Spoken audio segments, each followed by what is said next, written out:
Recuperemos un sano temor al infierno. Sí, escucharon bien, recuperemos un sano temor por el infierno.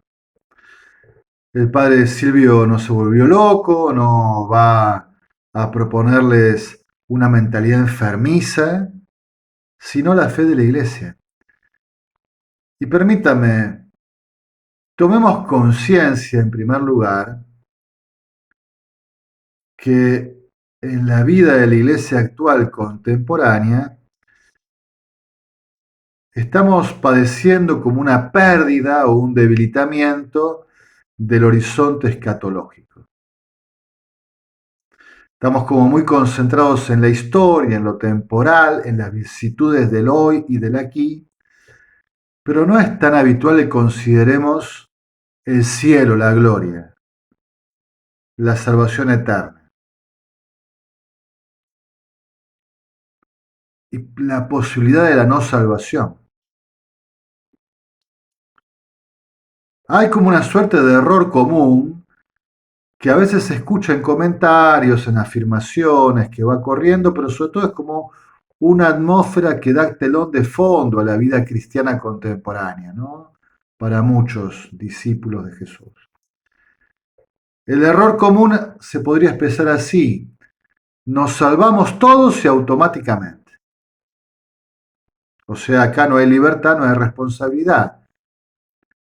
Sería como invertir la frase famosa de San Agustín y transformarla de este modo: Dios, que te creó sin ti, también te salvará sin ti. Sobre la salvación, tú no tienes nada que ver.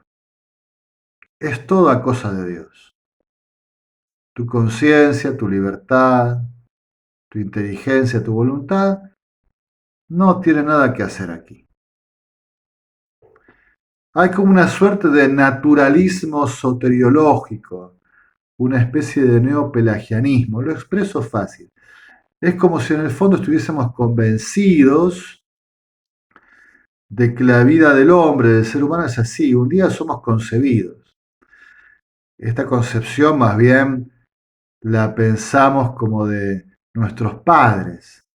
Raramente pensamos la creación del alma por Dios.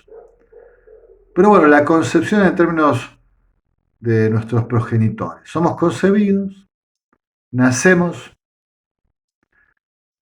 nos nutrimos, nos alimentamos, nos desarrollamos, nos reproducimos, decaemos, nos morimos y nos salvamos.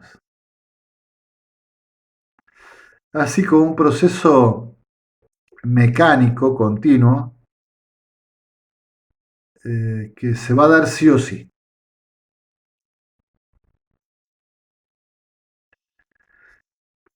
Tenemos en nuestros días una ausencia o déficit de magisterio sobre un tema clásico, los novísimos o postrimerías, o sea, la muerte y el juicio. La muerte y el juicio. El juicio que clásicamente en la escatología católica se vive como juicio particular de la persona tras la muerte, y un juicio universal al final de los tiempos cuando Cristo vuelva en gloria y ese juicio coincida con la resurrección de la carne, que nuestros cuerpos sean restituidos a nuestra alma inmortal, que se restituya la unidad de cuerpo y alma en la gloria en el cielo o en la condenación en el infierno. Esta restitución del cuerpo, esta resurrección de la carne al final de los tiempos, para aquellos que estén en la gloria será un incremento de gloria, de gozo, de bienaventuranza, y para quienes estén condenados en el infierno un incremento de pena de castigo. Y está el estado este intermedio, provisorio, que no define para un lado o para el otro, que está como solo camino hacia la gloria, que llamamos purgatorio, estado de purificación para acceder a la gloria eterna, el cielo, la salvación. Bien, solemos decir también lex orandi y lex credendi, lo que la iglesia ora es lo que cree es lo que ora. Y los sacerdotes en la Santa Misa tenemos algunas oraciones que llamamos secretas clásicamente, pero que no son para guardar en secreto, solo que se hacen en silencio o en voz baja. Y tenemos una antes de comulgar. El sacerdote hace la fracción del pan consagrado, de la hostia grande, mientras se canta el Cordero de Dios, hace genuflexión. Y antes de elevar la hostia y proponer, este es el Cordero de Dios que quita el pecado del mundo, en esa genuflexión y antes de proponer el Cordero de Dios y la invitación a participar en el banquete celestial y antes de comulgar él, hace una oración. La iglesia le pide que haga una oración. Hay dos fórmulas. La verdad que el día anterior a mi ordenación y antes de mi primera misa estuve repasando el misal, vi las dos fórmulas y me gustó más la primera. Esta segunda la deseché un poco porque me pareció demasiado intensa. Y sin embargo, en la práctica, lo que quiso Dios en su gracia es que esta segunda fórmula, que en principio rechacé, o me pareció que no era no era la que prefería, fue la que se me quedó grabada, la que se me imprimió. Y la que siempre hago, porque la otra tengo que leerla, nunca me quedó grabada en la memoria. Pero esta inmediatamente se me quedó impresa. Y esta fórmula dice así: Señor Jesucristo, la comunión de tu cuerpo y de tu sangre no sea para mí motivo de juicio y condenación, sino que por tu piedad me sirva para defensa de alma y cuerpo y como remedio de salvación. Claro, brota de aquel texto de San Pablo de los Corintios, ¿no? Disciernan cómo comen el cuerpo y beben la sangre del Señor, no sea que coman y beban para su condenación y no para su salvación. Y entonces la iglesia, a los sacerdotes, cada día, cada misa, antes de comulgar, les hace rezar. Señor Jesucristo, que la comunión de tu cuerpo y de tu sangre no sea para mí motivo de juicio y condenación, sino que me aproveche por tu piedad para defensa de alma y cuerpo y como remedio de salvación. Fuerte oración, intensa. Por eso el miedo, que es una emoción, un sentimiento, no siempre es malo. Es malo si nos paraliza, es malo si tomamos decisiones desde él, pero es bueno en el sentido que nos advierte del peligro. Una persona que no tiene miedo a nada es un peligro para sí mismo y para los demás. El miedo es sano en la medida en que nos advierte de un peligro, que nos cuidemos, que seamos prudentes. Después vemos cómo lo superamos, cómo no nos paraliza el miedo, cómo actuamos con valentía, etc. Pero el miedo es una señal que advierte del peligro. Los padres le dicen al nene: no toques el fuego que te vas a quemar. No te metas más adentro en el agua que te vas a ahogar. Y si tienen que asustarlo, lo asustan. Dice: prefiero que se asuste, no es un trauma. Ay, tuvo miedo. No, que tenga miedo, que se asuste para que todavía no tiene conciencia, no se meta en semejante peligro. Porque lo aman, prefieren que se asuste para que no caigan en el peligro. Cuando yo digo recuperemos un sano temor, evidentemente no hablo solo del miedo como emoción, sino hablo del don del Espíritu Santo, el temor de Dios, también poco predicado, ¿no? Que no es tenerle miedo a Dios, es tener temor de apartarnos de Él, de quedarnos fuera de la comunión con Él, de no agradarle. Es un temor que nos señala que hay que rechazar el pecado, a tener aversión por el pecado, a buscar su voluntad, a querer ser fieles. Es un temor que nos invita a permanecer en santidad para gozar de la amistad con Dios, de su alianza, y algún día poder hacerlo eternamente y no quedar excluidos eternamente de esa alianza de amor y de gozo. Dicho esto, vamos a la fe de la Iglesia,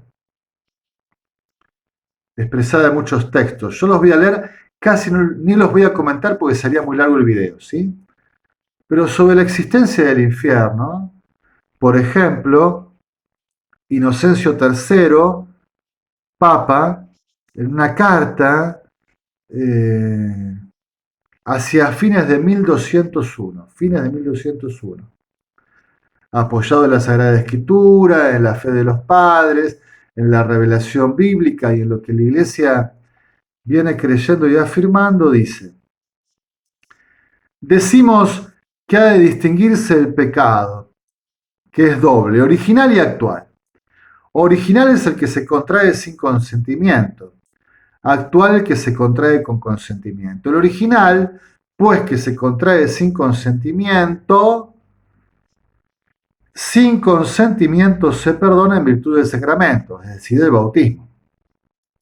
El actual, empero, que con consentimiento se contrae, sin consentimiento no se perdona de manera alguna. O sea, si libremente decidiste pecar, también con libertad tenés que arrepentirte, reparar y salir del pecado. La pena del pecado original es la carencia de la visión de Dios. La pena del pecado actual, que está irredento, o sea, un pecado sin conversión, es el tormento del infierno eterno. Luego encontramos el testimonio también del Cuarto Concilio de Letrán, año 1215. Y entonces este concilio expresa lo siguiente. Cuarto Concilio de Letrán. Y finalmente Jesucristo, unigénito, Hijo de Dios, y ahí el concilio hace una profesión de fe cristológica, y hacia el final de la formulación, Jesucristo, Hijo de Dios, ha de venir al fin del mundo, la segunda venida gloriosa. Ha de juzgar a los vivos y a los muertos, y ha de dar a cada uno según sus obras, tanto a los réprobos, condenados, como a los elegidos, salvados, todos los cuales resucitarán con sus propios cuerpos, que ahora llevan, para recibir según sus obras. Ora fueron buenos, ora fueran malas, aquellos con el diablo castigo eterno, y estos con Cristo gloria sempiterna. Otro testimonio. Primer Concilio de León, 13º Ecuménico, año 1245. Una declaración del 6 de marzo de 1254. Mas si alguno muere en pecado mortal sin penitencia, o sea, sin arrepentimiento, sin conversión, sin confesión sacramental, sin un acto de contrición interior, sin género de dudas, si alguien muere en pecado mortal sin penitencia, sin género de dudas, es perpetuamente atormentado por los ardores del infierno eterno. Con Gregorio X Papa, el segundo concilio de León, 1274, es decir, el concilio decimocuarto ecuménico, va a afirmar lo siguiente. Mas aquellas almas que después de recibir el sacro bautismo no incurrieron en mancha alguna de pecado, y también aquellos que después de contraída se han purgado, o mientras permanecían en sus cuerpos, o después de desnudarse de ellos, como arriba se ha dicho, es decir, los que después del bautismo no pequen de un modo grave mortal, o los que después del bautismo pequen mortalmente, pero aquí en la tierra, en la historia, en la temporalidad, hagan un proceso de arrepentimiento y de conversión, o tras la muerte estén purgando en el purgatorio, purificándose allí, todos ellos, los que no pecaron o que están en un proceso de penitencia realizado en la historia o en el purgatorio, son recibidos inmediatamente en el cielo. Si no hay pecado o hay proceso de penitencia, de arrepentimiento y salida del pecado, el cielo, la gloria, la salvación. Las almas, empero, de aquellos que mueren en pecado mortal o con solo el original, descienden inmediatamente al infierno para ser castigadas, aunque con penas desiguales. La misma sacrosanta Iglesia romana firmemente cree y firmemente afirma que asimismo comparecerán todos los hombres con sus cuerpos en el día del juicio ante el tribunal de Cristo para dar cuenta de sus propios hechos. Ya lo explicamos, digamos, hay un destino del alma tras la muerte, cielo, gloria o infierno, condenación, o ese estado de purificación, purgatorio para acceder al cielo, y el purgatorio es temporal, el cielo y el infierno son realidades eternas, y además el día de la resurrección de la carne, la segunda venida gloriosa, se reintegra la unidad de la persona de cuerpo y alma, y el cuerpo que se restituye al alma en la unidad de la persona produce un incremento de gloria o un incremento de pena.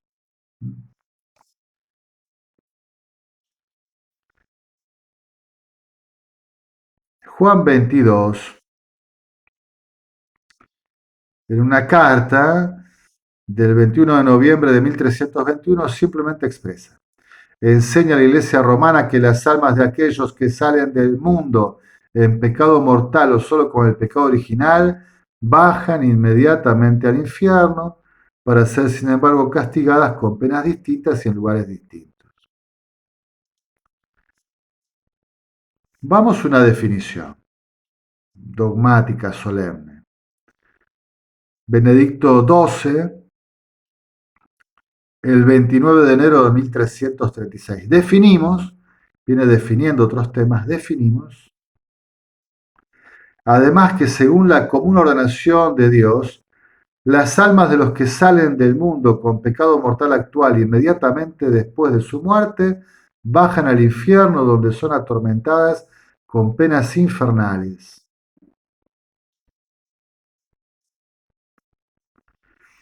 Y que no obstante en el día del juicio de todos los hombres comparecerán con sus cuerpos ante el tribunal de Cristo para dar cuenta de sus propios actos, a fin de que cada uno reciba lo propio de su cuerpo, tal como se portó, bien o mal.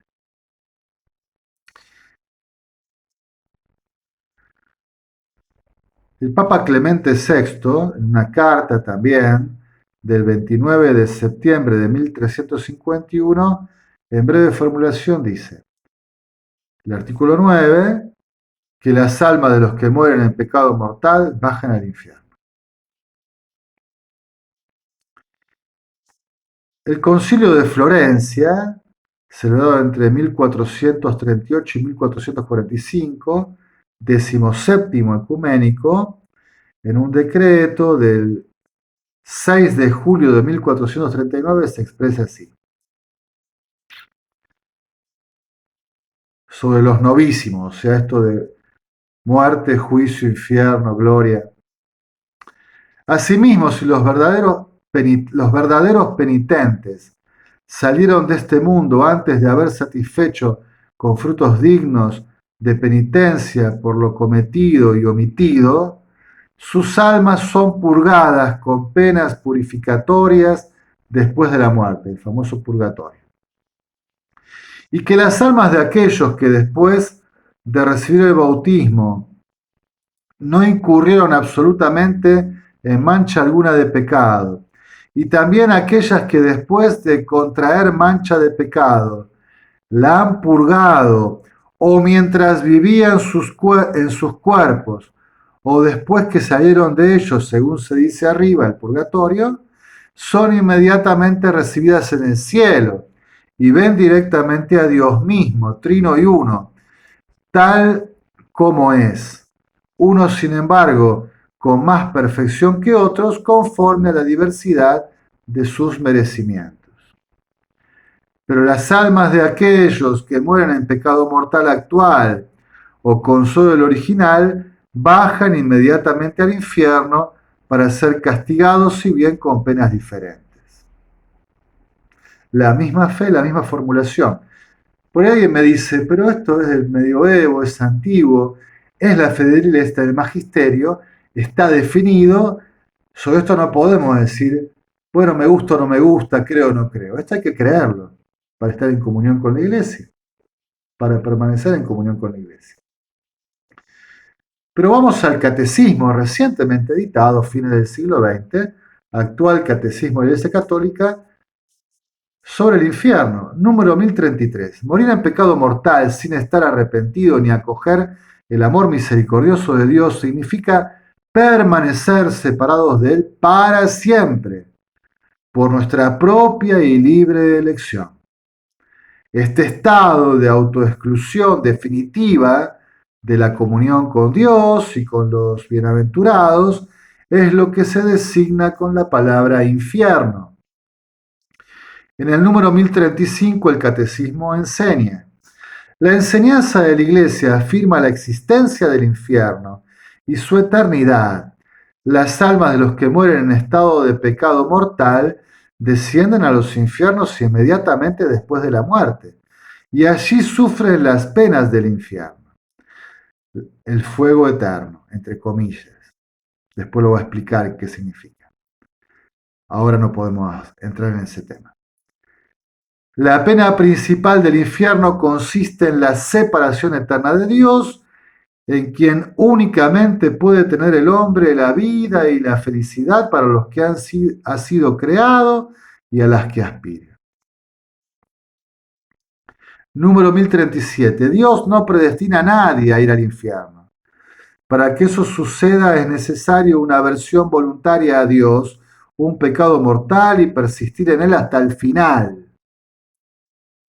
Y en el número 1056 el catecismo expresa: siguiendo la enseñanza de Cristo, la Iglesia advierte a los fieles de la triste y lamentable realidad de la muerte eterna, llamada también infierno. Muerte eterna también llamada infierno. Sobre el infierno y el carácter, si tiene carácter temporal o hay una redención posterior a la condenación, tenemos algunos textos, por ejemplo, una carta, unos cánones del Papa Virgilio en 543.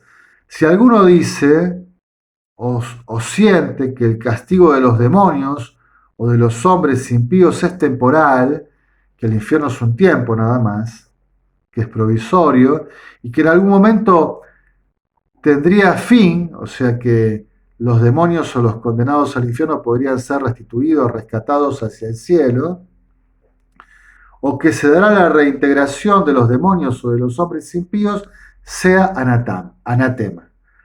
O sea, está fuera de la fe de la comunión de la iglesia, es un error gravísimo. El infierno es un estado definitivo y eterno, no es provisorio y no tiene vuelta atrás, por así decirlo.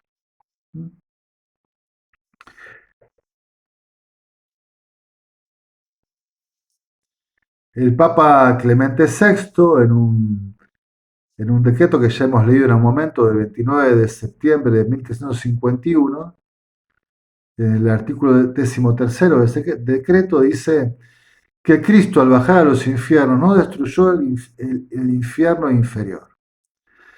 Explico rápido: en la concepción de este momento teológica hay un infierno superior y un infierno inferior. El infierno superior es el infierno al cual bajó Cristo, el Sheol, el lugar de los muertos, a rescatar a todos los justos de la muerte hacia la gloria. Pero el infierno inferior, el que está más abajo de todos, es el infierno de condenación eterna. Ese no quedó suprimido, no lo destruyó la Pascua de Cristo, permanece como realidad eterna para los que rechazan a Cristo, los que libremente se autoexcluyen de la salvación. Del temor al infierno. Dice el Concilio de Trento en la famosa sesión sexta del 13 de enero de 1547. Concilio de Trento, 19º ecuménico.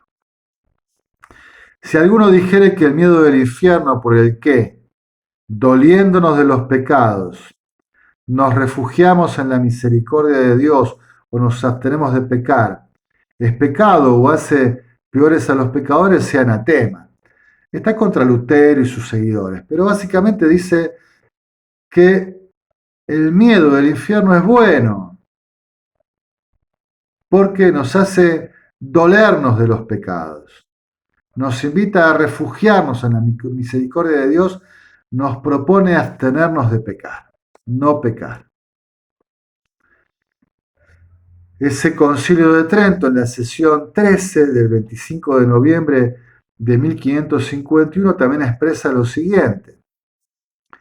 Y declara también que aquella contrición imperfecta, que se llama atrición, porque comúnmente se concibe por la consideración de la fealdad del pecado y temor del infierno y sus penas, explico rápidamente. La contrición perfecta supone la atrición, o sea, considerar la fealdad del pecado y tener temor del infierno y de sus penas, pero también supone el amor de Dios. ¿Sí? Ahora, si solo hubiera la consideración de la fealdad del pecado y del temor al infierno y sus penas, lo llama simple atrición, eso es válido y basta para el perdón de los pecados, ¿no? Entonces dice, si declara también que esta contrición imperfecta, la simple atrición que tiene como fuente considerar la fealdad del pecado y tener temor del infierno y de sus penas, si excluye la voluntad de pecar y va junto con la esperanza del perdón, si nos mueve a dejar de pecar, a romper con el pecado y a buscar el perdón de Dios, no solo no hace al hombre hipócrita, no es una hipocresía, sino que es un don de Dios y un impulso del Espíritu Santo. Un don de Dios y un, espíritu del, y un impulso del Espíritu Santo que parte de esta fuente, ¿no? Ayudarnos a considerar la fealdad del pecado y tener temor del infierno y de sus penas. Ese espíritu que todavía no inhabita porque no está en pecado, mortal, por ejemplo, y que nos está moviendo a la conversión, sino que mueve y con cuya ayuda se prepara el penitente al camino para la justicia. Que desde el temor del infierno y de sus penas y de la fealdad del pecado, como fuente nos mueve a arrepentirnos, a pedir perdón y a confiar en la salvación que Dios nos ofrece. Bien, algunas conclusiones. Resulta que después de esta lectura de textos del Magisterio, podemos concluir, primero, el infierno existe y es eterno. Esto es la fe de la Iglesia. Existe y es eterno. Segundo, que consiste en la eterna privación de Dios. Ausencia eterna de vínculo, de relación, de presencia de Dios. Eternamente sin Dios. Qué peor castigo que ese, ¿no? Qué peor destino. Esto es de estar condenado. Eternamente sin Dios. Tercero, que es el resultado de una libre decisión del hombre, empecinado en no convertirse y en rechazar la salvación. Un empecinamiento. No convertirse del pecado, rechazar la salvación. Permaneciendo el pecado hasta la muerte.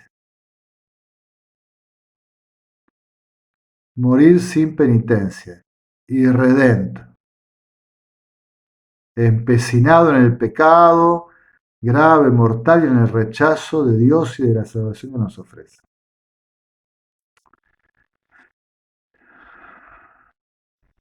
Quien presta consentimiento para pecar no puede ser perdonado sin su consentimiento, se nos decía, ¿no? Cuarto, que el juicio de Dios será inmediato y personal tras la muerte, y que habrá un juicio universal con resurrección de los cuerpos, de la carne, según el destino eterno de sus almas al final de los tiempos. O sea, después de la muerte, el alma inmortal, según como ha vivido, recibe la misericordia de un tiempo misterioso y provisorio de purificación llamado purgatorio, recibe e ingresa en la gloria, en la eternidad de la salvación, o cae en la condenación del infierno, de la eterna privación de Dios. Y que cuando sea el final de los tiempos, con la resurrección de la carne, la reintegración del cuerpo al alma, la restitución de la unidad de la persona, por la reintegración del cuerpo producirá en ese alma inmortal que ya está en la gloria o en el infierno, un incremento de gloria y de gozo y de bienaventuranza, o un incremento de pena y de castigo.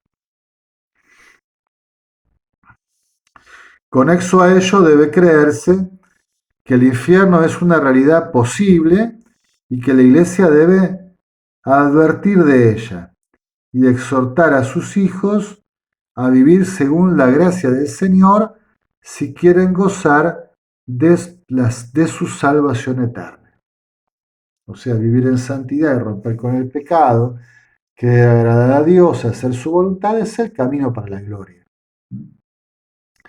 Bien, recuperar un sano temor por el infierno no es nada enfermizo ni nada loco o desproporcionado. Es simplemente valorar la salvación que Dios nos ofrece, querer ser alcanzados por esta salvación y recibir la advertencia, la corrección de Dios, de la cual la Iglesia se hace cargo, se hace porque la ha recibido y la sigue transmitiendo y enseñando la advertencia de Jesucristo de que debemos vivir según la fe, según la gracia, permanecer en fidelidad, cumplir los mandatos, los preceptos, que el pecado engendra la muerte eterna, que no arrepentirnos del pecado, no convertirnos, rechazar a Dios, nos lleva o nos podría llevar a una eterna privación de Dios. Que esto es posible, que es real. Y que en el infierno estará el diablo con todos los demonios, junto a aquellos que no hayan aceptado y se hayan empecinado en el pecado. Y no hayan aceptado la redención en Cristo. Bien, me parece que es bueno recibir toda la fe de la Iglesia que ha sido revelada por Dios para nuestra salvación, enseñar toda la fe de la Iglesia y que esto es verdadera caridad. Recuperemos entonces un sano temor por el infierno. En alabanza y gloria de la Santísima Trinidad.